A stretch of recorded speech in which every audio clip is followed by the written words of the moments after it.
Shalom Bapak Ibu Saudara yang kasih dalam Tuhan. Shalom. Ya.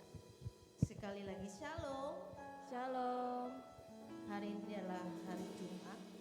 Bukan Jumat seperti hari Jumat seperti biasanya, tapi ini di mana hari Jumat adalah kita sebut dengan Jumat Agung, di mana Kristus sudah rela mati bagi kita. Dia mati untuk mematikan segala kutuk dan dosa atas kehidupan setiap anak-anaknya yang percaya kepada Dia. Dan kita diberikan kehidupan, kita dilayakkan, kita dipanggil sebagai anak, dan kita menjadi umat pilihan Allah, ditebus dan untuk diselamatkan. Amin. Mari kita berdoa kepada Tuhan. Haleluya Tuhan.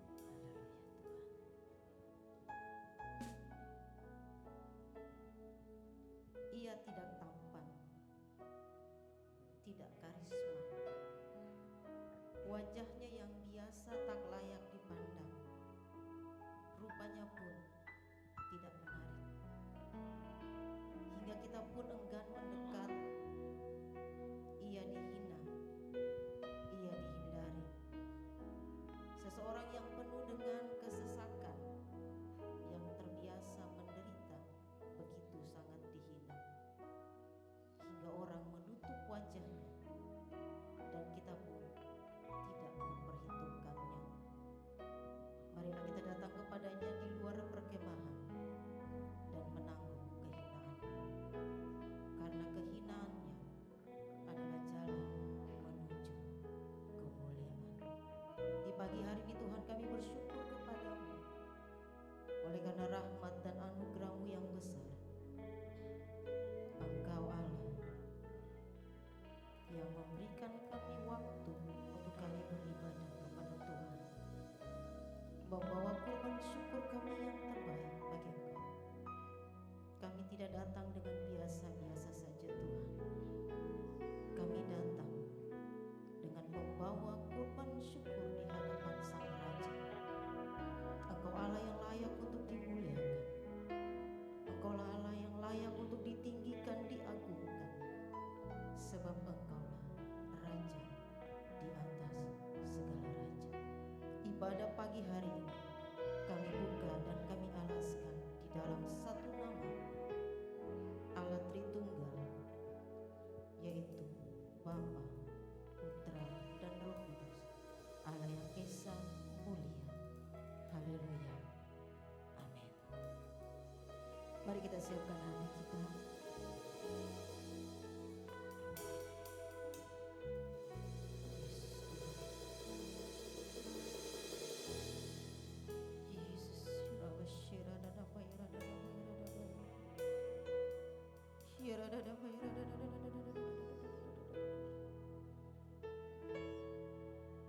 Kami merenungkan segala kebaikan-Mu Tuhan.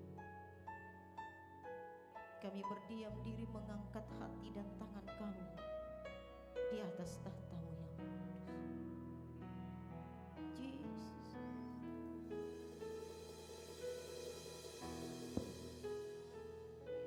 Yesus Tuhan.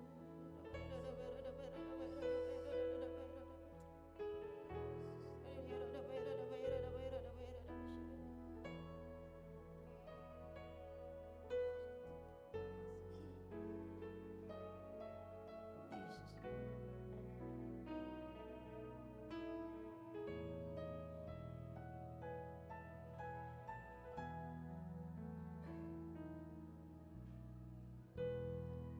Tiada yang lebih indah,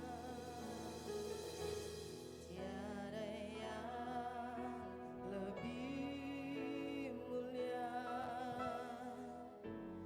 selain nama-Mu,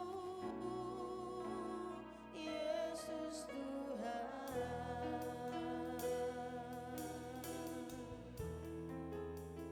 Kami angkat suara kami, ku angkat suaraku, nyanyi pujian bagi-Mu. Alam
iblis merasa sudah menang dengan kematian Kristus di atas kayu salib.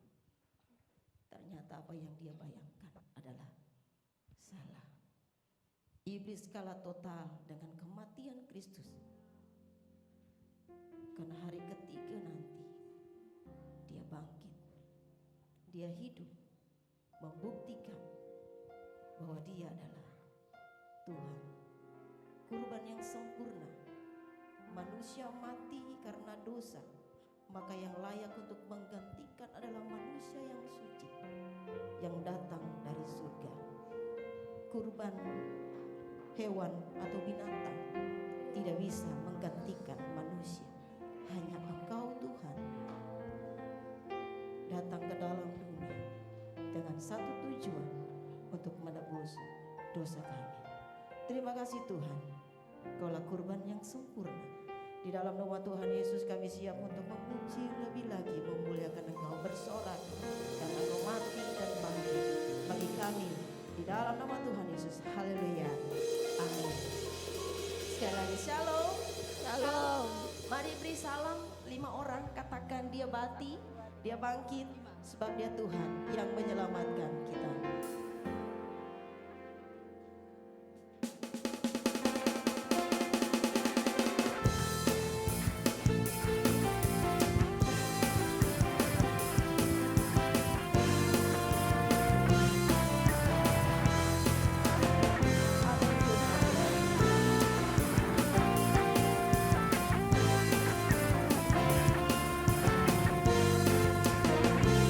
Sama-sama kita katakan, dia bangkit.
Cuma Kristus. Haleluya. Silakan duduk Bapak Ibu Saudara yang kasih dalam Tuhan. Mari kita siapkan hati kita untuk diisi firman Tuhan. Sebab tanpa firman dunia ini tidak bisa berjalan sebagaimana biasanya. Karena firmanlah yang menopang. Sebagai anak kita butuh firman. Kita butuh mendengar suara Tuhan dalam kehidupan kita. Sehingga kita bertindak, berkelakuan, bertutur kata sesuai dengan kebenaran firman Tuhan. Haleluya Tuhan.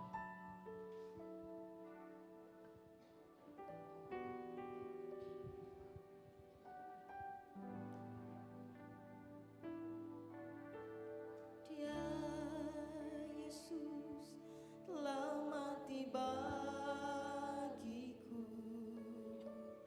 Dia Tuhan selamatkan jiwaku.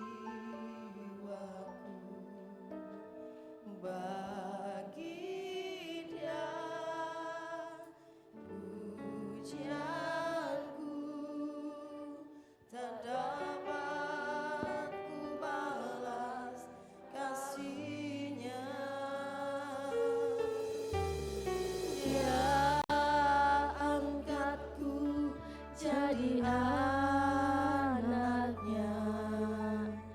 beri damai di dalam hidupku. Bagi Dia sembahku,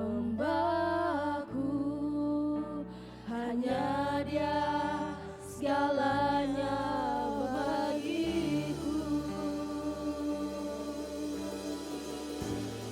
Bagi Dia segala pujian, hormat serta syukur kekal selamanya. Bagi Dia segala pujian, hormat serta syukur kekal selamanya.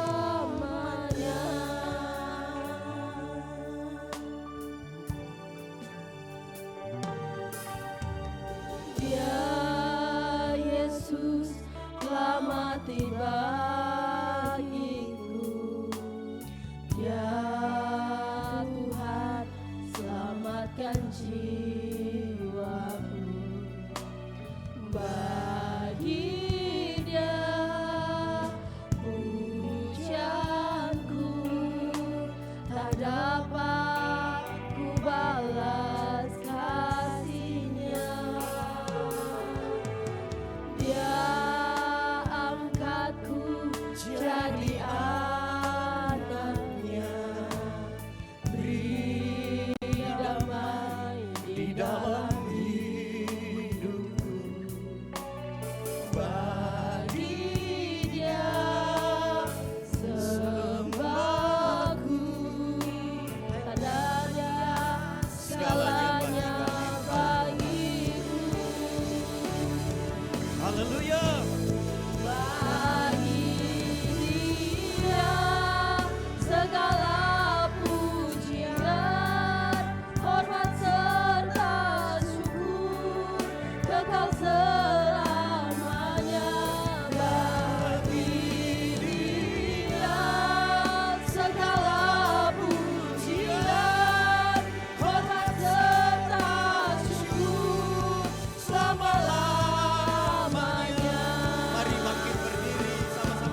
selama-lamanya sampai selama-lamanya. Pujian, pengagungan, kemuliaan hanya bagi-Mu ya Allah. Allah Tritunggal, Bapa, Putra, Roh Kudus. Allah yang kami sembah di dalam nama Yesus Kristus Tuhan. Dan Allah yang dinyatakan di dalam nama Yesus. Syukur kepadamu, hari ini kami boleh berhimpun. Kami puji muliakan Tuhan untuk mengingat peristiwa bagaimana Tuhan memberikan dirinya sebagai kurban yang sejati, sebagai anak domba Paskah yang disembelih dan darahnya dicurahkan untuk keselamatan kami. Nah, saat ini kami akan merenungkan kebenaran firman-Mu. Berkatilah kami semua ya Roh Kudus, tuntun kami supaya kebenaran-Mu boleh kami mengerti. Dan terutama bukan hanya kami dengar untuk kami tahu, tetapi lebih dari semua itu mampukan kami supaya apa yang kami tahu tentang kebenaran firman Tuhan sanggup kami lakukan. Sebab Engkau sendiri yang berfirman bahwa siapa-siapa yang dengar dan mengerti dan melakukan firman Tuhan, mereka akan berbahagia, diberkati. Karena itu biarlah semua daripada kami yang saat ini hadir, termasuk dalam golongan orang-orang yang dengar dan taat.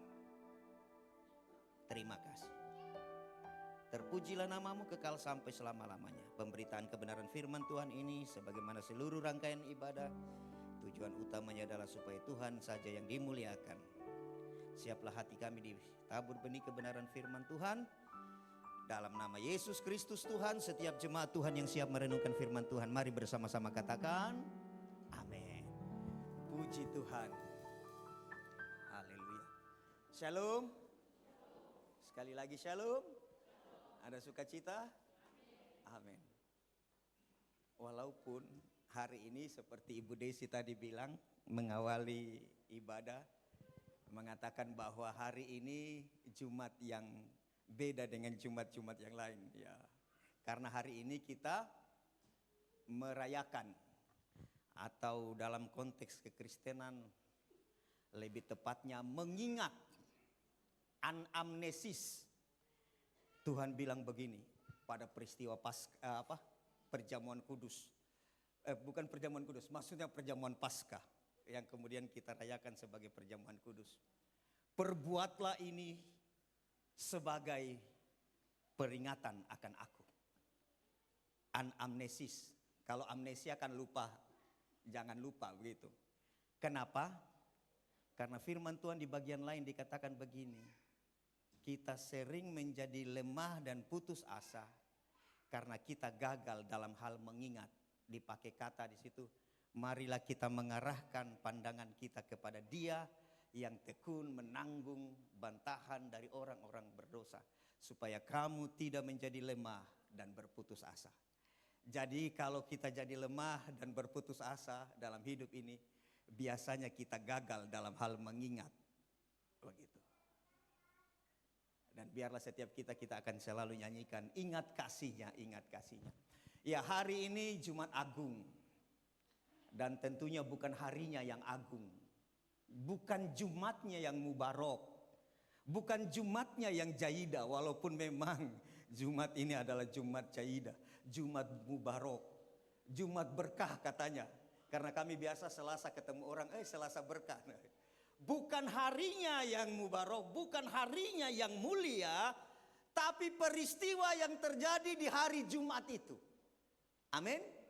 Yaitu ketika Kristus naik di atas kayu salib sebagai kurban yang sejati, sebagai penggenapan dari nubuatan tentang kurban dari sejak awal manusia. Dan hari ini kita akan belajar kebenaran firman Tuhan dengan tema kuasa darah Kristus. Badan Pengurus Pusat Gereja Betel Indonesia menetapkan Jumat Agung tema kebenaran firman Tuhan kuasa darah Kristus. Persoalannya waktu saya baca PowerPoint-nya 16 lembar. Kapan kita pulang tuh? Pak Gemi tuh 8 lembar saja PowerPoint-nya sampai memabuk. Ini 16 PowerPoint. 3 poin, dalam 1 poin itu ada 3 poin dan setiap poin dijelaskan. Waduh. Tapi saya menggunakan tetap tema ini, kuasa darah Kristus, berdasarkan Ibrani pasal 9 ayat 22. Mengapa darah itu berkuasa? Ya memang firman Tuhan di bagian Alkitab Perjanjian Lama dikatakan bahwa nyawa hewan binatang bahkan manusia ada pada darahnya. Karena itu menjadi landasan mengapa orang-orang Israel dilarang untuk makan darah. Nah, kita juga tuh minum darah. Ya. Kalau dulu ada tato biasa, haus darah, lapar daging. Kenapa saya ingat sampai sekarang? Karena SMP saya pelaku. Saya sering menato orang. Dulu masih 3 jarum diikat benang lalu ditato tuh. Biasanya yang ditato sampai menangis-menangis. Begitu. Baru gambarnya kalong. Ya, oke. Kuasa darah Kristus. Ibrani pasal 9 ayat 22 bilang begini. Hampir semua hal ditahirkan dengan darah. Dan tidak akan mungkin ada pengampunan tanpa penumpahan darah. Perhatikan ulang. Hampir semua, hampir segala sesuatu dinyatakan kudus, tidak bernoda. Apa lawannya tahir itu? Kalau dalam bahasa Indonesia tahir. Haram, apa? Najis. Oke. Terima kasih Pak Ruki. Pak Riki. Dan hampir segala sesuatu dinyatakan tidak najis menurut hukum Taurat dengan darah. Ya begitu. Hampir semua. Namun hanya satu jalan pengampunan. Dengan penumpahan darah. Karena itu hari ini kita akan belajar kuasa darah Kristus itu. Slide berikutnya.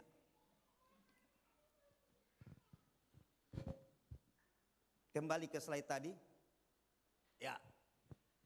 Tadi kita mulai dengan pernyataan bahwa hari ini kita merayakan Jumat Agung. Saya tidak tahu sejak kapan kemudian hari Jumat itu kita sebut dengan Jumat Agung. Dulu kita bilang Paskah. Kemudian nanti Minggu baru kita bilang Minggu Paskah. It's okay. Kenapa? Karena bagi kita juga sedang merayakan Paskah dalam konteks Kristen. 1 Korintus 7 ayat 5b Alkitab bilang begini. Sebab anak domba Paskah kita yaitu Yesus Kristus telah disembelih. Kalau orang Yahudi merayakan Paskah dalam konteks mereka mengingat bagaimana mereka dikeluarkan dari Israel di malam terakhir ketika kematian turun menjelajahi tanah itu dan mereka diselamatkan dengan tanda darah di ambang pintu. Horizontal, vertikal. Hurufnya apa itu? Kalau Ibrani huruf H kalau tidak salah. He ya. Begini baru begitu ya. Perhatikan ini. Orang Yahudi merayakan Paskah. Sama-sama nih. Kenapa bulannya Maret, April? Karena kita ikut hitungan bulan. Jadi kira-kira Maret, April itu bulan Nisan di situ. Pokoknya mainnya. Kalau Natal pasti 25. Iya toh?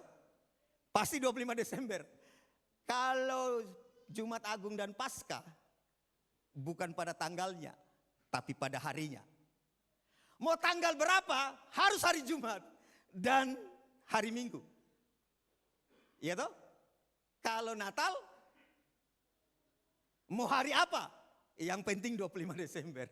Ada sedikit. Karena memang itu cara menghitung kalender dengan melihat matahari dan melihat peredaran bulan. Kalender kita kan matahari. Kalau kalender bulan yang seperti saudara kita orang Islam itu kamaria ya apa? Ya melihat begitu maksudnya bulan terbit jadi hitung. Kalau kita pakai kalender matahari. Oke, yang tahun Masehi. Oke. Jadi perhatikan hari ini mau sebut Jumat Agung, yes. Karena bukan harinya yang agung, Jumatnya yang agung, tetapi peristiwa yang terjadi di hari Jumat itu. Mau sebut juga Paskah hari ini, ya.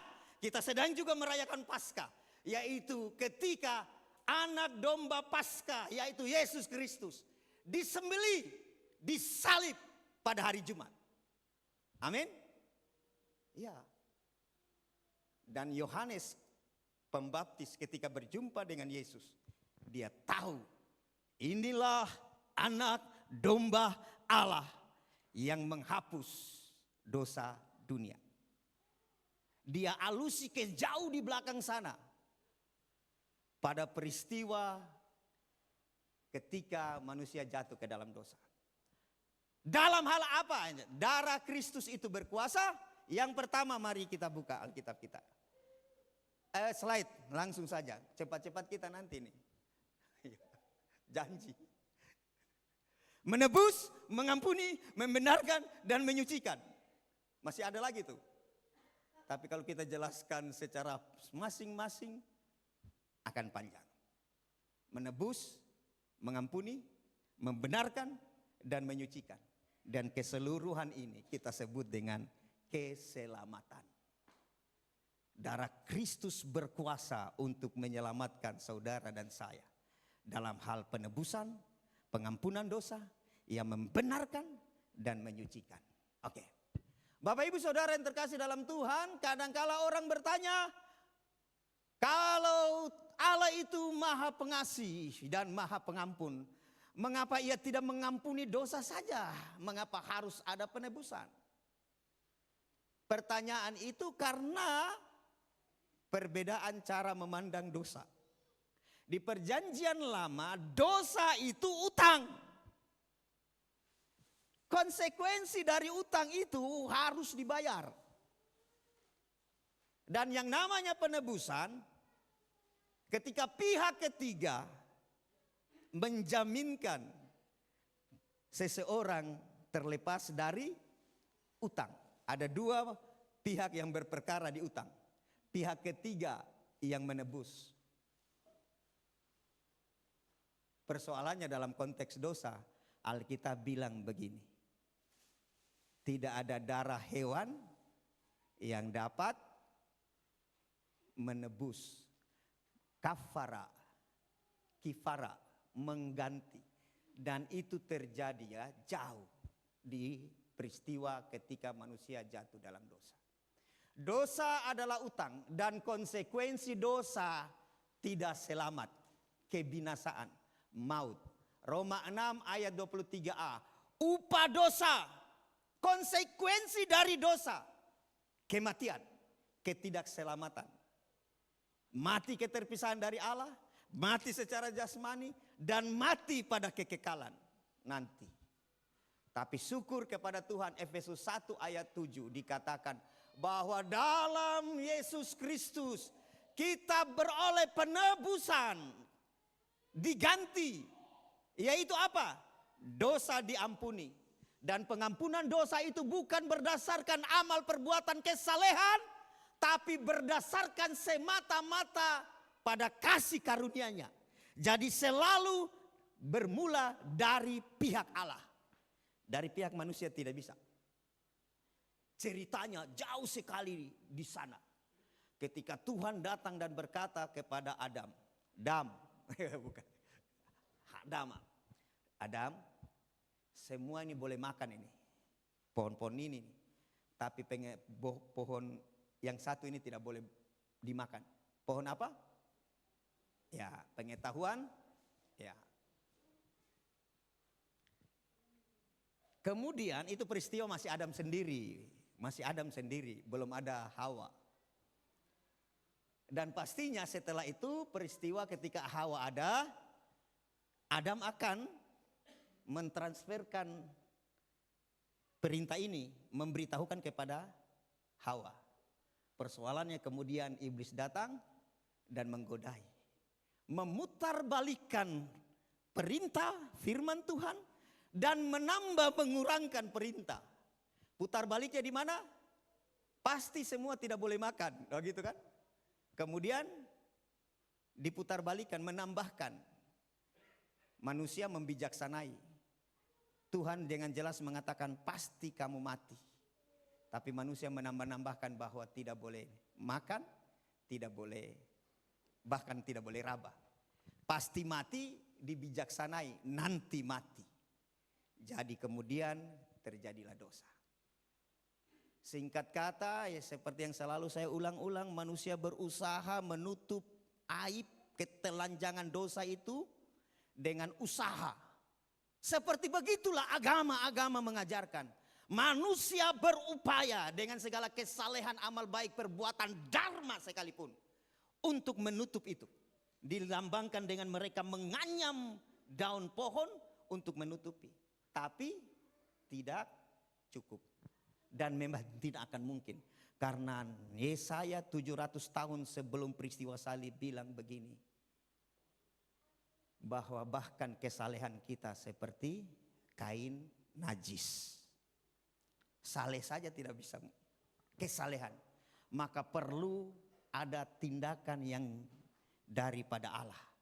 Mengorbankan binatang yang kulitnya dipakai untuk menutup, untuk mengkafir, kifara. Makanya kata kafir itu yang selalu saya ulang-ulang. Saya bangga menjadi orang kafir. Dalam konteks yang lain, saya orang kafir.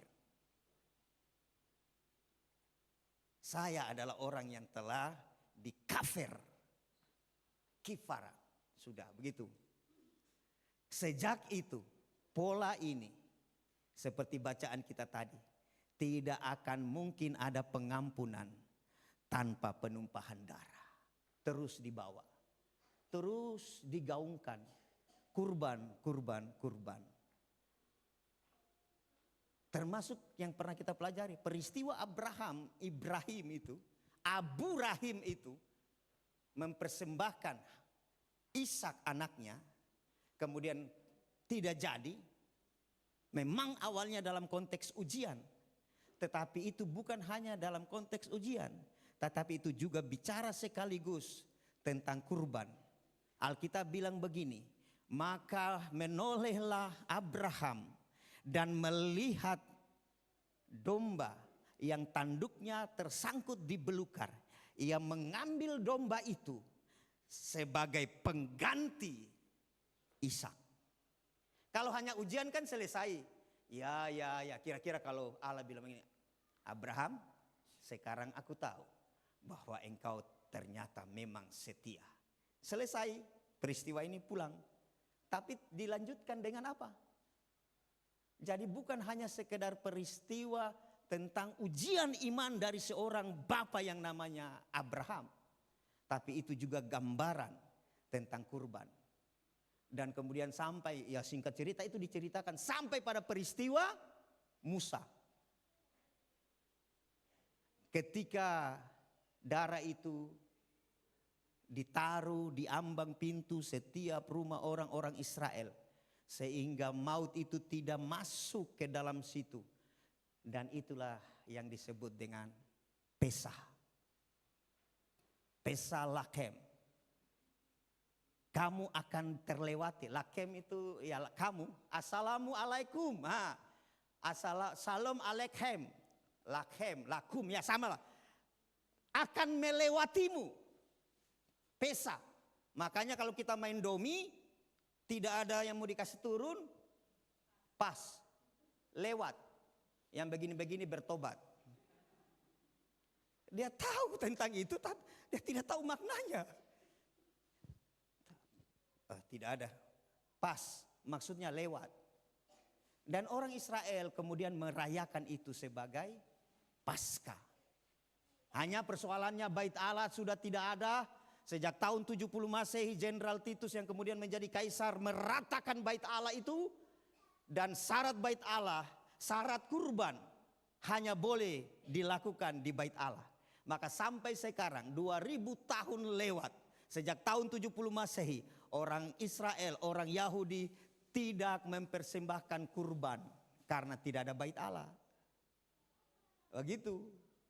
Karena itu wajar kalau mereka merindukan supaya membangun bait Allah. Kita harus membangun bait Allah. Karena tanpa bait Allah tidak ada potong-potong kambing, tidak ada potong-potong domba, tidak ada potong-potong sapi. Jadi maklum. Ya. Iya.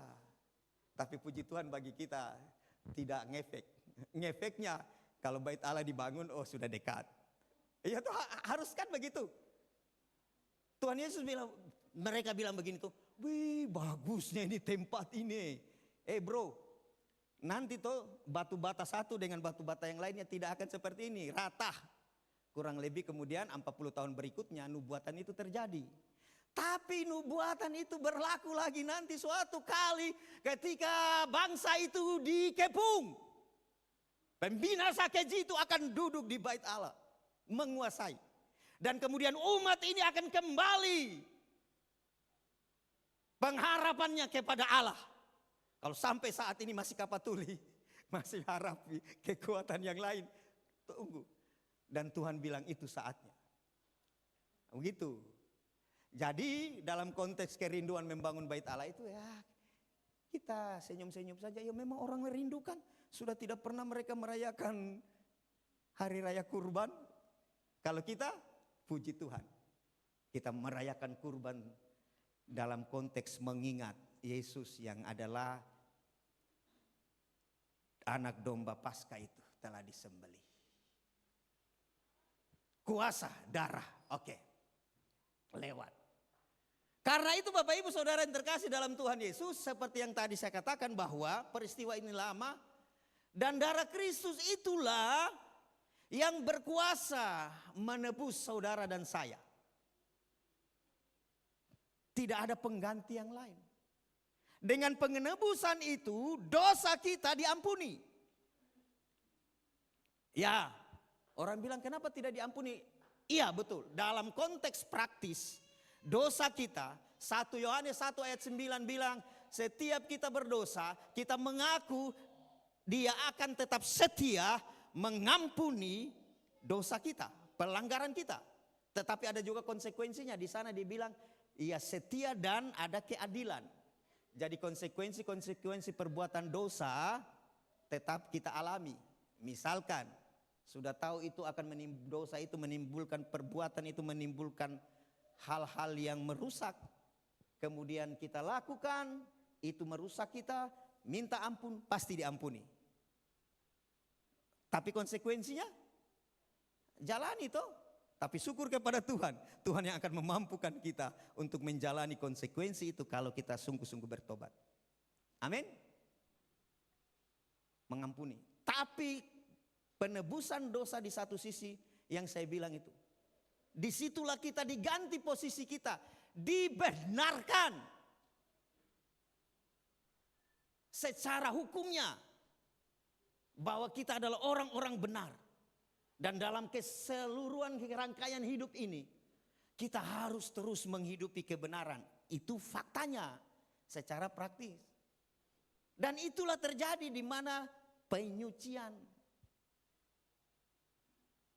Karena itu darah Kristus berkuasa untuk hal-hal ini. Ini harus diterangkan berpisah-pisah. Tapi biarlah kita memahami bahwa darah yang ditumpahkan itu berkuasa menebus saudara dan saya. Berkuasa mengampuni dosa-dosa pelanggaran kita. Dari status kita orang-orang berdosa.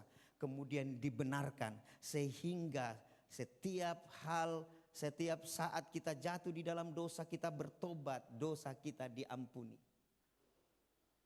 Dan itulah penyucian sampai nanti. Dan garis bawahi selalu inisiatif dari pihak Allah. Amin. Itulah yang disebut kasih karunia.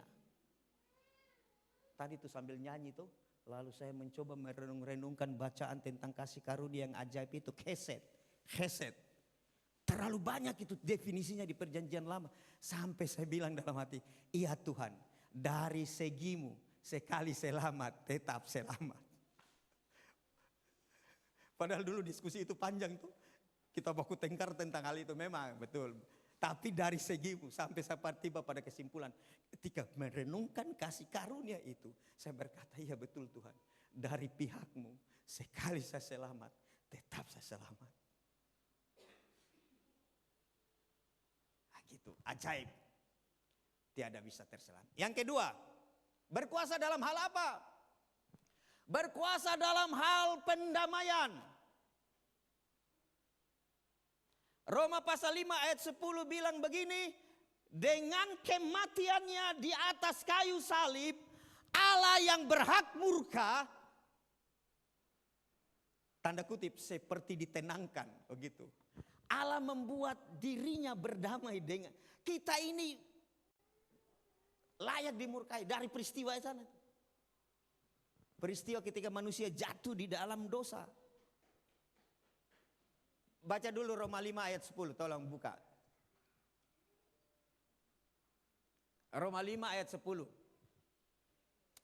Oh, atau saya baca di sini saja.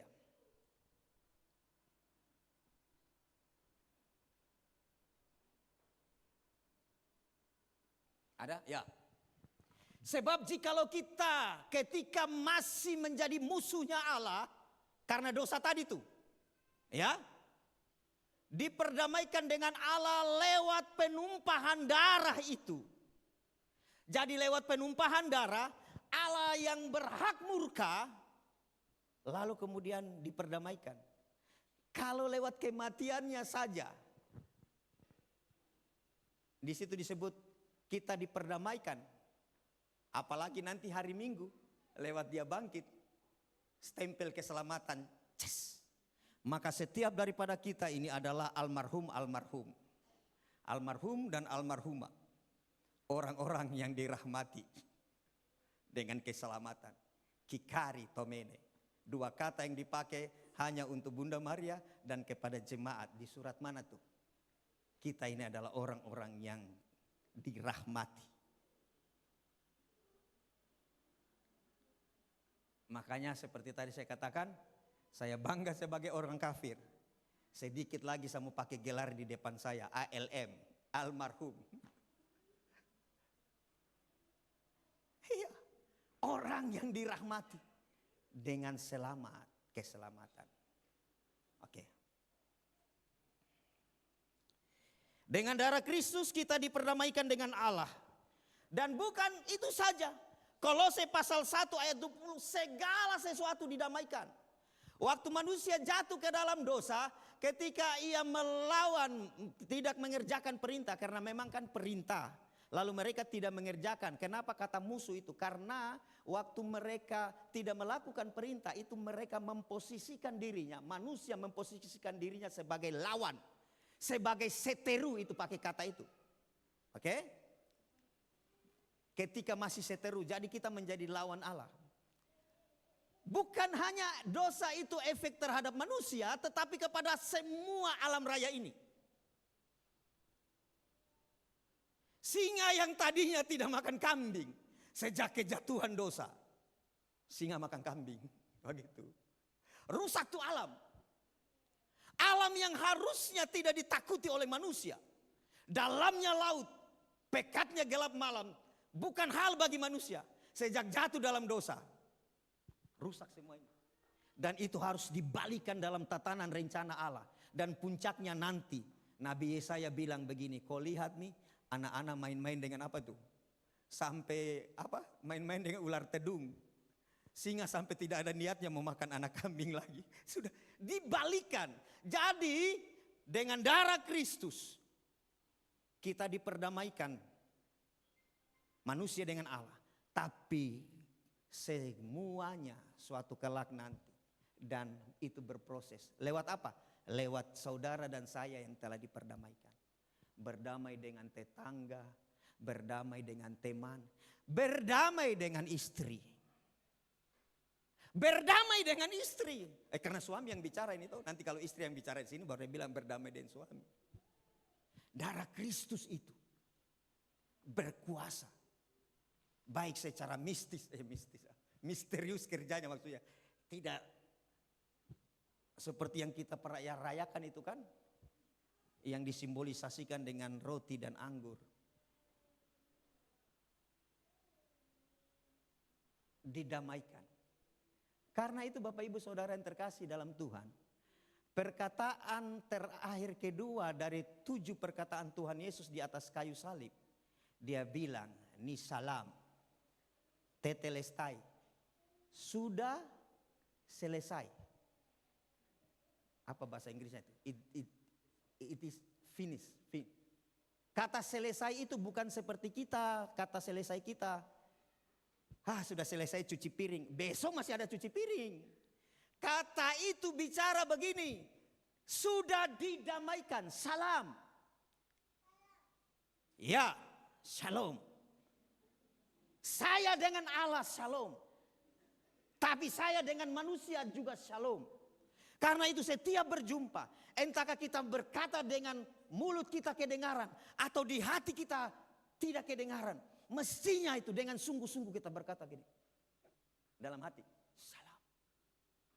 Atau shalom. Pakai tambah taruh di dada lagi. Sungguh-sungguh nih. Iya nih, saya juga bingung juga orang Indonesia tuh. Kalau jalanan tuh begini. Ya. Kata ke-6 itu, 7 perkataan tuh. Pertama itu apa? Pengampunan. Tuhan, toh, Bapak, ampuni mereka, soalnya mereka tidak tahu apa yang mereka kerjakan. Tapi persoalannya kita susah ini. Kita tahu apa yang kita kerjakan. Habis itu apa? Kedua apa lagi? Ibu, ini anakmu. Yang kedua, jaminan selamat. Hari ini juga engkau bersama-sama dengan aku di paradiso. Pardes, Firdaus. Jannah, taman. Nur Jannah, cahaya taman, cahaya surgawi. Hari ini, jadi orang mati tidak jadi uka-uka. Jangan ada kebiasaan, hari pertama masih di ruang tamu, hari kedua sudah di halaman, hari ketiga di pekarangan, hari keempat di tetangga, hari keenam ya di lingkungan teman. Orang mati langsung 2 hal, ke kiri atau ke kanan. Hari ini juga, saat ini juga engkau bersama-sama denganku di Firdaus. Ayat itu sekaligus bicara Yesus Allah.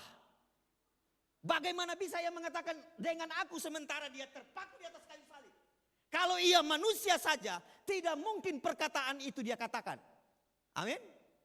Iya, Yesus Allah. Dia hadir di sini, dia hadir di Surabaya, dia hadir di Amerika. Dia Allah. Begitu. Oke? Sudah selesai. Semua sudah didamaikan. Lalu mau takut apa lagi? Mau takut apa lagi? Di bagian lain Alkitab bilang begini. Di mana ada kebenaran, di situ apa? Ada damai sejahtera, sukacita. Apa satunya? Di mana ada kebenaran, di situ ada oleh Roh Kudus. Jadi tinggal kita selidiki saja. Kalau susah hati terus, sudah tidak ada salom terus, risau terus, galau terus, itu selalu menyangkut kita hidup dalam kebenaran atau tidak. Ibarat kucing yang habis ambil ikan di atas meja, kita tidak tahu dia ambil ikan, kita ketemu di depan, biasanya kita panggil, pus, dia datang. Tetapi karena dia sudah ambil ikan dan ikan itu kita tidak tahu, kita panggil pus, dia lari. Tapi sekarang pakai lain, kucingnya lain. Oh iya memang sudah ras yang lain.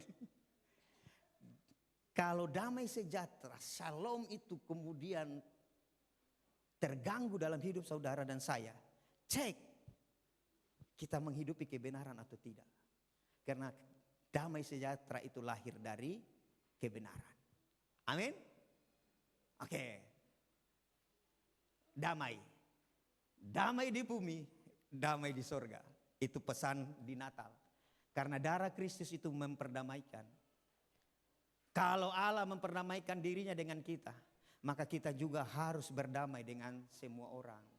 Tadi tuh, damai dengan teman, damai dengan tetangga, damai dengan mertua, menantu dan mertua. Satu kali Bu Gem bilang begini, Bapak ini paling tahan kalau cerita-cerita dengan mama ya. Maksudnya mama mertua. Saya termasuk mungkin kategori anak mantu yang bisa dapat penghargaan mungkin. Nikmati saja tuh. Bukankah di bagian lain Alkitab bilang kalau kita menghormati orang tua kita, maka umur kita akan lanjut. Happy birthday setiap tahun. Tapi sebenarnya kata lanjut itu bagi saya bukan hanya sekedar bilangannya. Karena ada juga kan orang sampai 17 tahun saja. Tapi lanjut itu bicara tentang bagaimana kualitas dia menjalani kehidupannya di kolong langit ini. Di angka bilangan yang Tuhan kasih itu. 65 tahun penuh dengan penderitaan, hidup jauh dari Tuhan. Lebih baik 17 tahun. Gitu tuh. Karena itu Bapak Ibu Saudara yang terkasih. Oh ya, Yesaya pasal 11 nanti pulang baca bagaimana damai itu akan nanti terjadi. Karena itu Bapak Ibu Saudara yang terkasih, kita meyakini sungguh bahwa darah Kristus yang ditumpahkan itu berkuasa untuk mendamaikan antara Allah dirinya dengan kita, kemudian kita dengan sesama manusia, juga lingkungan kita. Amin. Yang pertama tadi darah Kristus berkuasa apa? Mengampuni, menebus, mengampuni, membenarkan dan menyucikan, yang berikutnya mendamaikan. Yang ketiga, makanya dalam peristiwa kematian Kristus kan tabir bait Allah, gordennya terbelah dari atas ke bawah. Inisiatif Allah. Jadi di bait Allah itu sejak dikonsepkan mula-mula waktu hanya berupa tenda. Jadi ada 3 tempat, halaman, kemudian ruang suci, imam-imam dan semua jemaat, baru ruang Maha Kudus. Di ruang Maha Kudus itu ada gorden tebal. Hanya 1 tahun sekali yang boleh pergi di situ imam kepala. Imam kepala menyucikan dirinya sedemikian karena kalau didapati dosa waktu ia mempersembahkan kurban pendamaian, apa orang Yahudi Yom Kippur ya? Ya, Yom Kippur, kafarat itu. Yom itu kan hari.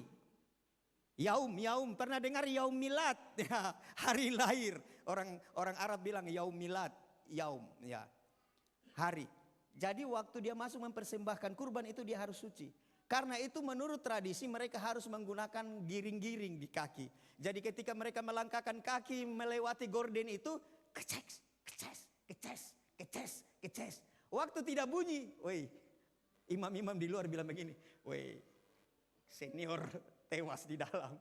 Lalu mereka menarik tali yang digunakannya keluar begitu. Tapi sepertinya belum pernah tercatat ada yang seperti itu karena memang imam-imam itu mempersiapkan dirinya sedemikian. Perhatikan ini.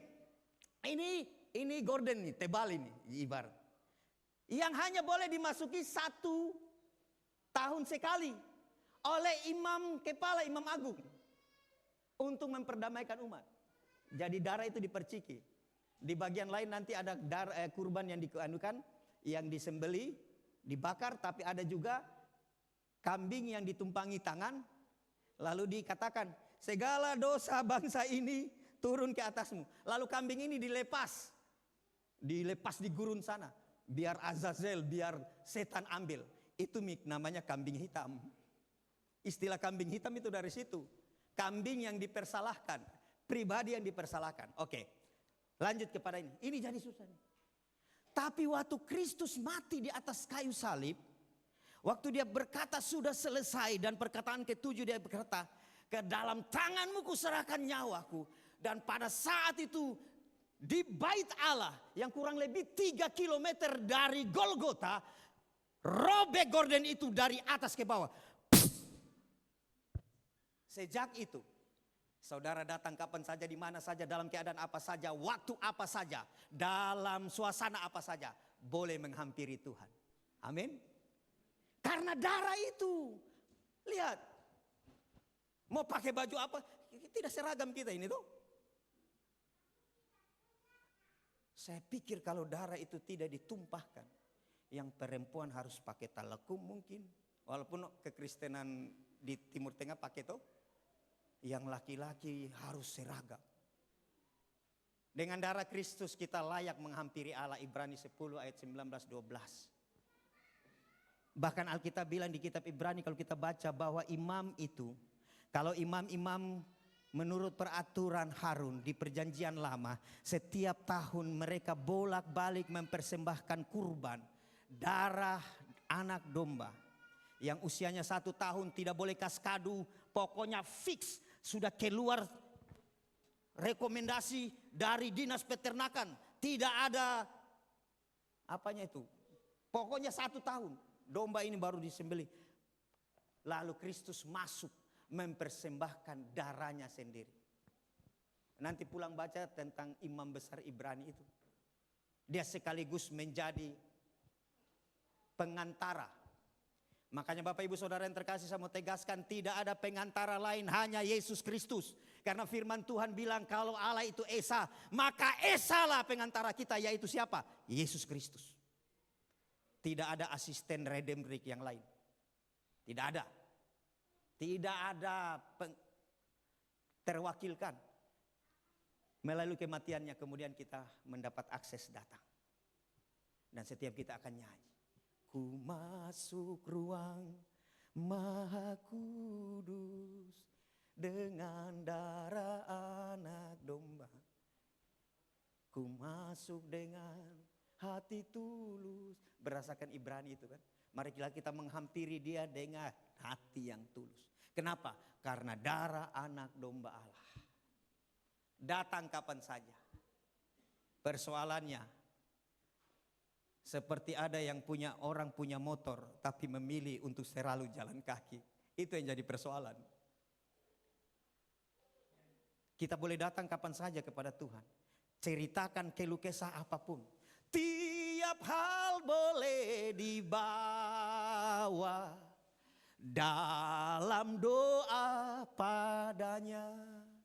Tiap hal, apa saja, bahkan selalu saya ulang-ulang, sampai bumbu dapur sekalipun bisa dibawa, dikomunikasikan dengan Tuhan. Karena kekristenan itu bukan hanya sekadar religion, tetapi relasi. Yang namanya relasi kan boleh cerita semua. Karena itu Alkitab bilang, curahkanlah isi hatimu kepadaku, hai umat. Sebaik-baiknya tempat curhat, saya. Itu Tuhan bilang dalam bahasa saya.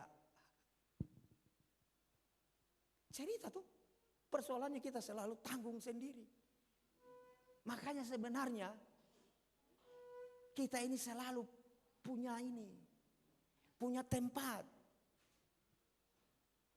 Khotbahnya Bu Gem minggu lalu itu. Lalu saya bilang aman, selalu Bu Gem bilang begini. Karena saya punya tempat curahan hati. Selain dia tentunya. Memang saya lapar bikin kandung Indomie telur dan oke, siap. Dia juga. Karena ini darah itu ditumpahkan sebagai kurban sehingga akses itu dibuka. Amin. Jadi datang dan cerita saja. Cerita apa saja, minta apa saja. Iya tuh. Persoalan iya atau tidak dikabulkan kan dia punya hak. Tapi kan ada bagian lain dikatakan syarat-syarat mustajabnya doa itu pertama, doa orang benar, besar kuasanya. Benar dalam hal secara dehur.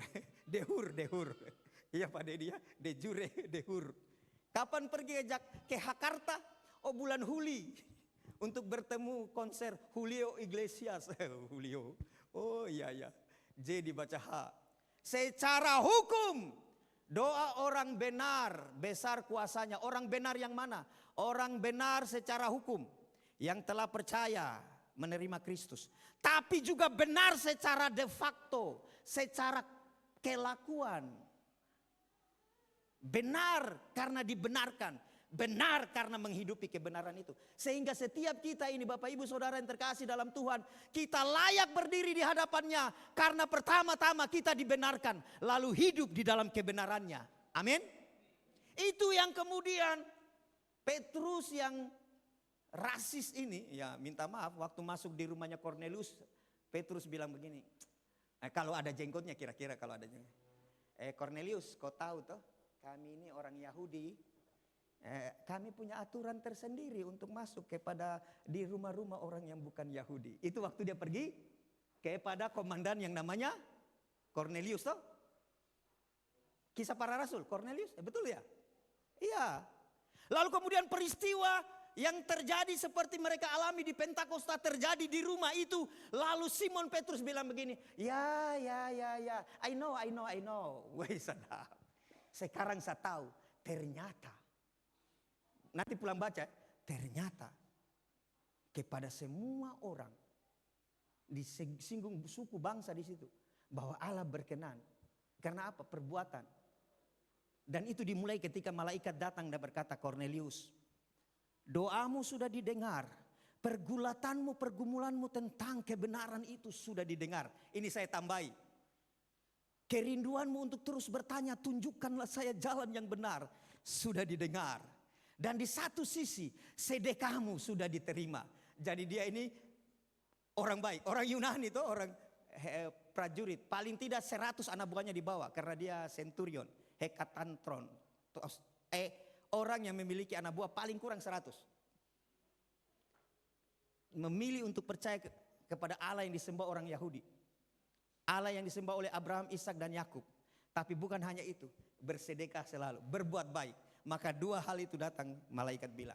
Dan di satu sisi malaikat mempersiapkan Petrus yang rasis ini, tanda kutip.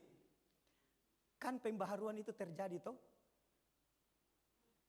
Rasisnya itu sudah dibilang, pergi beritakanlah Injil ini kepada semua suku. Suku bangsa, semua etne, pakai kata pantet, etnik ya, etnis. Tapi mereka masih putar-putar saja di situ. Nanti ada peristiwa penganiayaan, baru Adam yang lari ke Samaria, begitu kan? Sampai pakai bilang lagi, maaf bro, kau tahu toh kami ini kalau masuk di orang yang bukan Yahudi, aduh ketat sekali. Bahkan mungkin kalau kau datang di rumahku bertamu, kau duduk, setelah duduk kau pulang salap tempat mejamu. Kira-kira itu saya tambah-tambahin saja. Tapi hari itu dia terbuka matanya. Itulah yang namanya metanoia.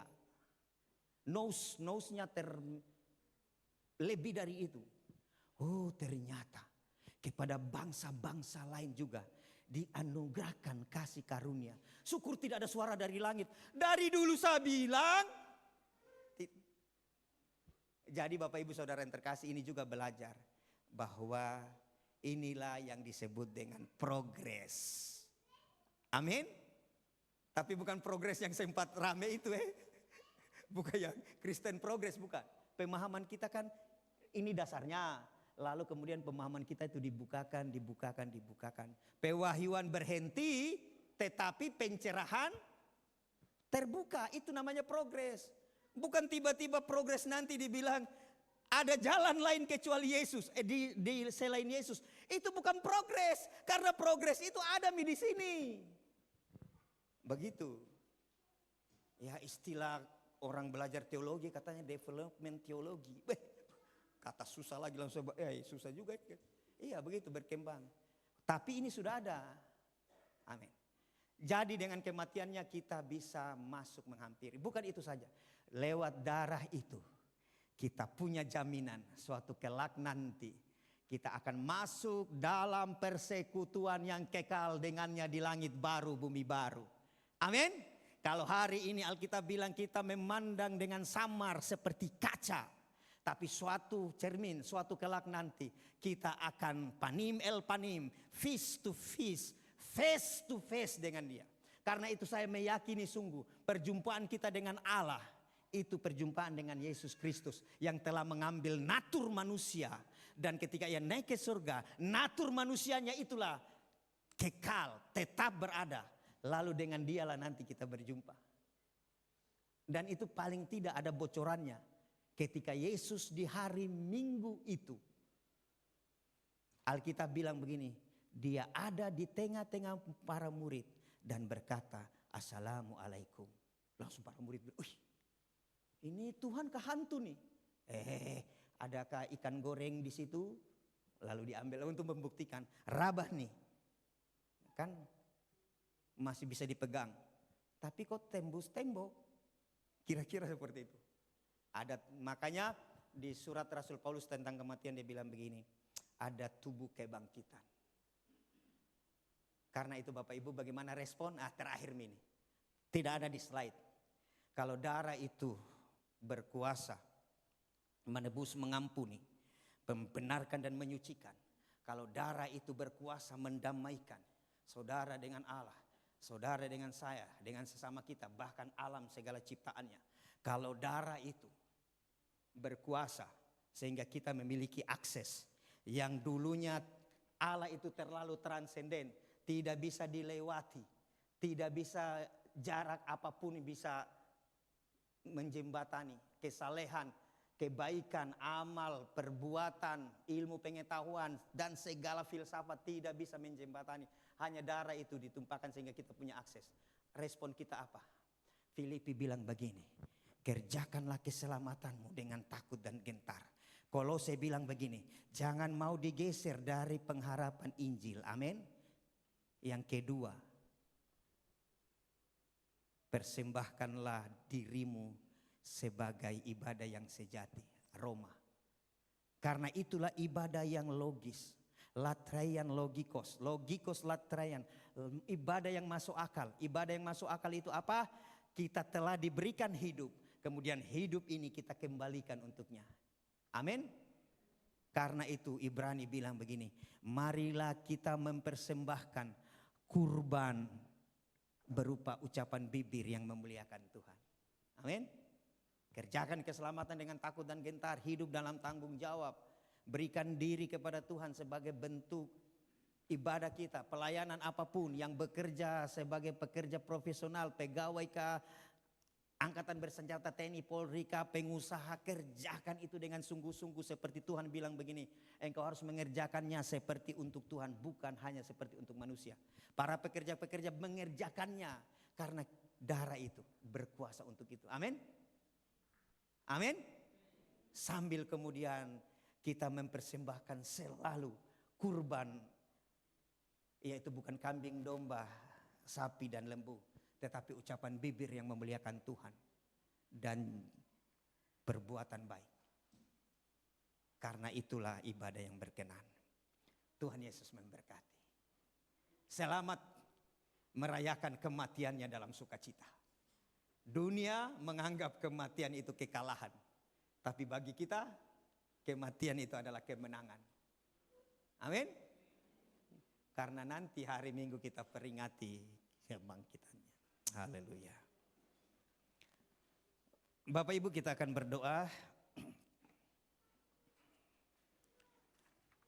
Kita akan nyanyikan satu pujian sujud di hadapan tahtamu. Rendahkan diri.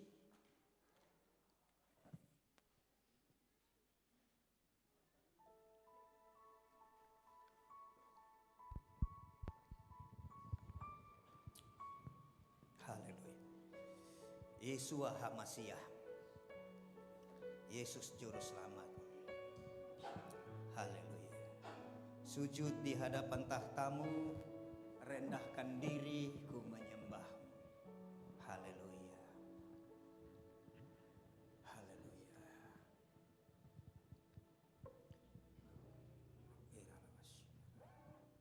Sujud di hadapan tahtamu.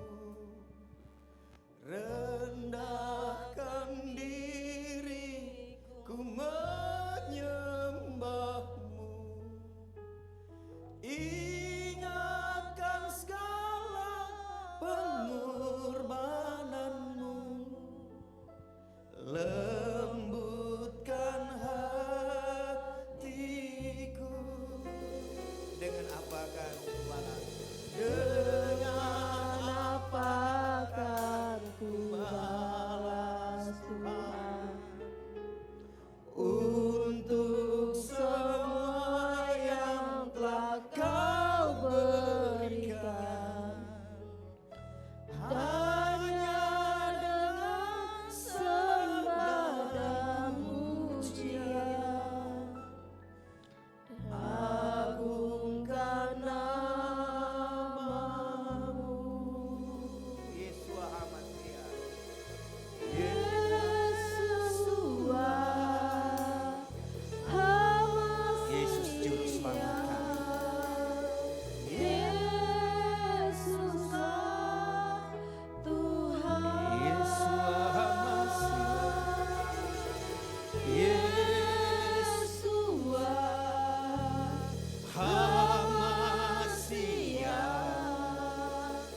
awal. Haleluya. Sujud di hadapan tatamu, rendahkan diri menyembahmu, ingatkan segala pengorbananmu, lembutkan hatiku. Dengan apa akan ku balas Tuhan untuk semua yang telah Kau berikan? Hanya dengan sembah dan pujian, agungkan namamu. Mari sama-sama katakan Yesua Hamasiah. Hosiana,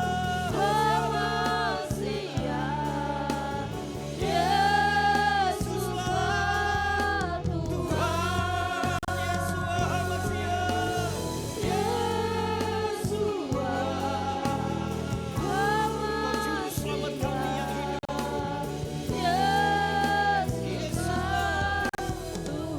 Hormat, kuasa, pengagungan hanya bagi-Mu. Engkaulah kebanggaan kami, pengharapan kami. Terima kasih. Sekali lagi sama-sama katakan Yesua.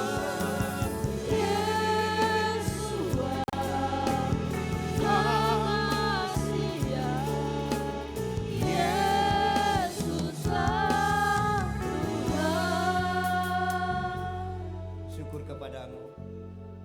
Kami telah merenungkan kebenaran firman. Materaikanlah kebenaran firman-Mu ini, sehingga setiap daripada kami akan bersungguh-sungguh untuk mengerjakan keselamatan itu dengan takut dan gentar. Dan kami tidak mau digeser dari pengharapan Injil yang telah kami terima itu, sambil memberi diri kami sebagai kurban, melakukan apa yang Tuhan kehendaki kami kerjakan, mempersembahkan pujian bagi hormat kemuliaan Nama. Roh Kudus materaikan hal ini, supaya apapun tantangan, bagaimanapun beratnya pergumulan kami mengiring Tuhan, termasuk pergumulan kami setiap hari berperang dengan dosa, kami ingat bahwa darah kurban yang sejati itu telah ditumpahkan dan darah itu berkuasa. Berkati kami semua, dan kiranya setiap hal selalu apa yang kami perbuat dalam hidup ini selalu untuk Tuhan yang dimuliakan, dan tidak akan kehilangan upah, tidak akan kehilangan pahala bagi setiap orang-orang yang melakukan segala sesuatu supaya Tuhan dipuji, dimuliakan. Terima kasih. Demi Kristus Yesus kami berdoa. Haleluya. Silakan duduk Bapak Ibu Saudara yang terkasih.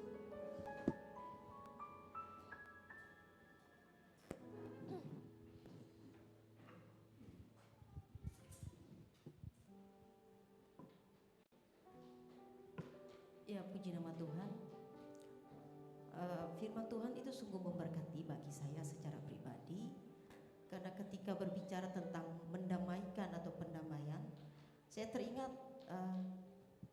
kisah di dalam Kejadian pasal 9, bagaimana ketika Tuhan berencana ingin membinasakan semua manusia di bumi. Ada satu ayat, ada 3 ayat tadi yang saya baca, bagaimana di situ tertulis, kalau kita menerjemahkan dengan kata pelangi, tapi di situ memakai kata busur. Busur itu kan seharusnya kan begini,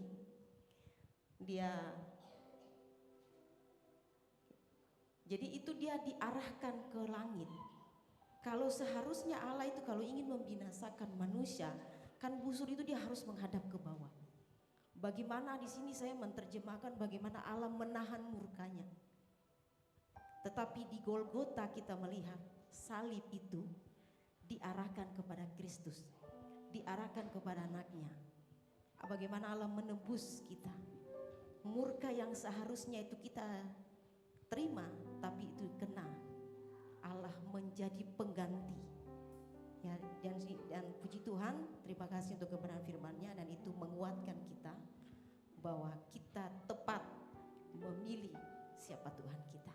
Amin. Kita akan memberikan kurban syukur kita nanti dengan penuh kasih. Mother Since berdoa bagi kita.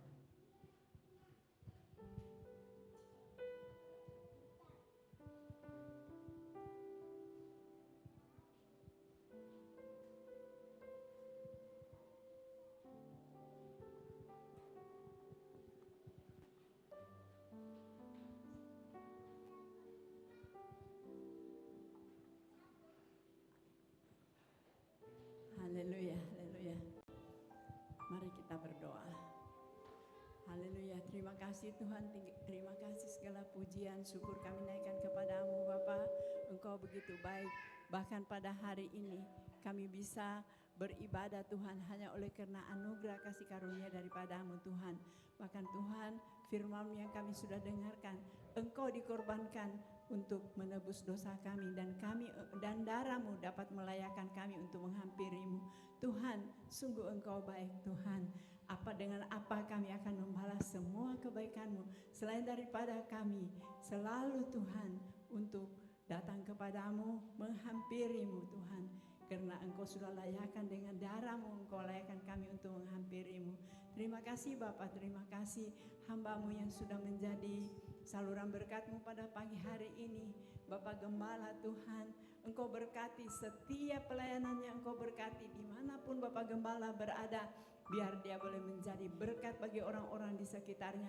Bahkan Tuhan terlebih khusus menjadi berkat bagi semua jemaat yang dipercayakan untuk digembalakan di tempat ini. Terima kasih Bapak, berkati keluarganya, berkati rumah tangganya, berkati anak-anaknya, berkati semua jemaatnya yang tergembalakan di tempat ini. Terima kasih Bapak. Begitu pula Tuhan, kami serahkan hari ini Tuhan ke dalam tangan-Mu. Biarlah Tuhan, dengan pengorbanan-Mu kami boleh sadar semua dosa, kutuk dosa kami Engkau sudah pikul semuanya Tuhan. Dengan tetesan darah-Mu Engkau menyucikan segala dosa-dosa kami.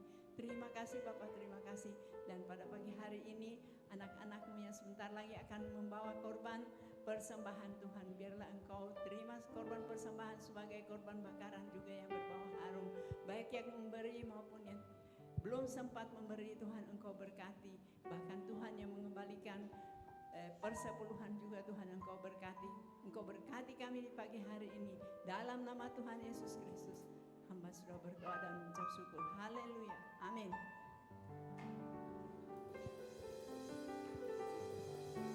Ya, selamat memberi, Tuhan Yesus memberkati. Dan kita angkat pujian dari kelahiran-Mu sampai kematian-Mu. Tuhan tunjukkan kemenangan bagi kita semua.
Pencurahan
Kita akan mendengar pengumuman kepada Bapak Gembala, saya persilakan.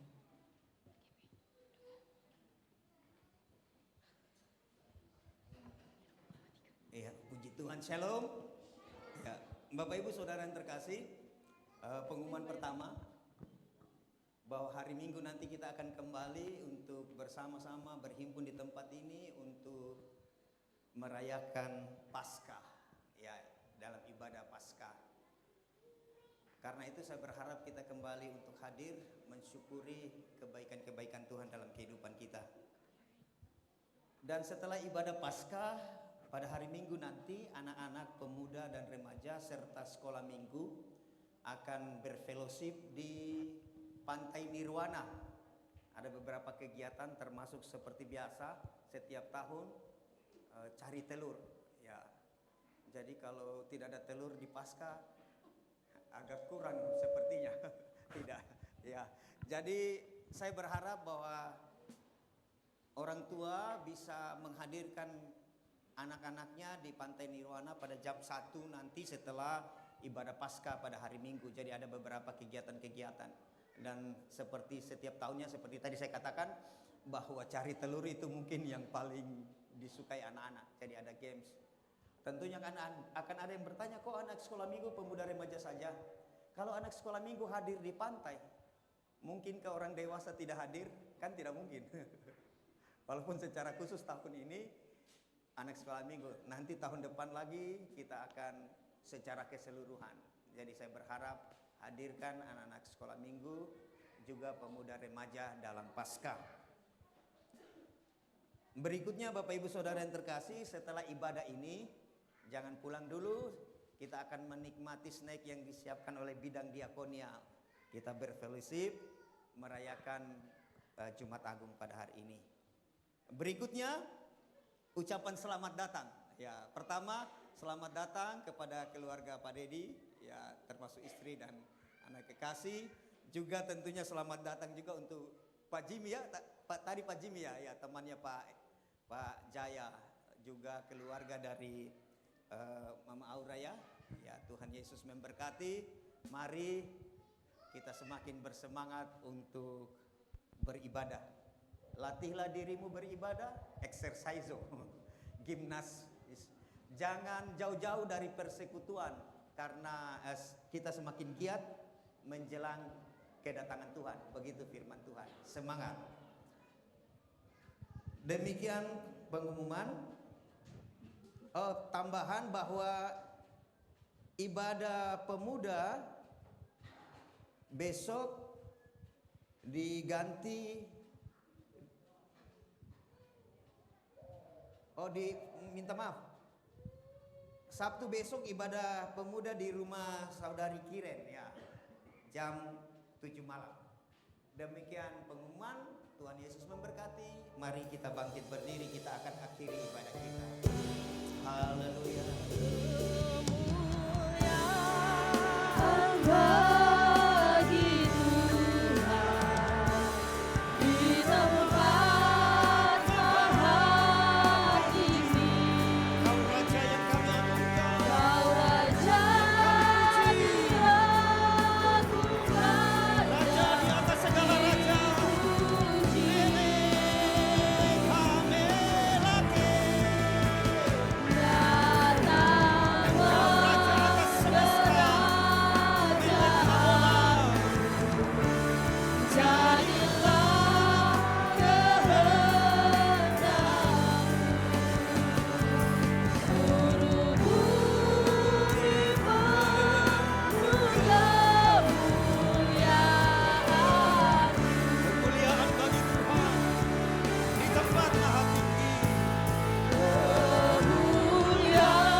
kemuliaan bagi Allah di tempat yang maha tinggi.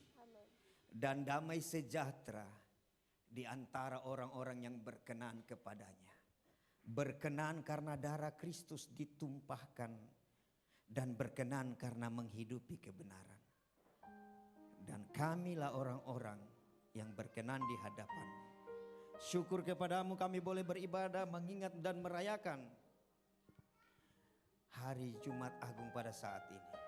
Kami telah memuji dan memuliakan Engkau dan kami percaya puji sembah serta syukur kami berkenan di hadapan-Mu semata-mata juga karena perkenanan Tuhan, kasih karunia-Mu yang berlaku atas kami. Kami sudah mendengarkan sabda-Mu dan kami akan kembali dalam hidup kami untuk menghidupinya. Urapi kami, sanggupkan kami untuk hal itu. Karena itu layakkanlah hamba-Mu ini untuk menumpangkan tangan kepada jemaat, kepada umat-Mu. Untuk kami terima berkat daripada-Mu. Berkat bagi orang-orang yang beribadah. Dan terlebih khusus berkat bagi orang-orang yang diutus. Untuk kembali dalam hidupnya melakukan kebenaran. Memberitakan kabar baik.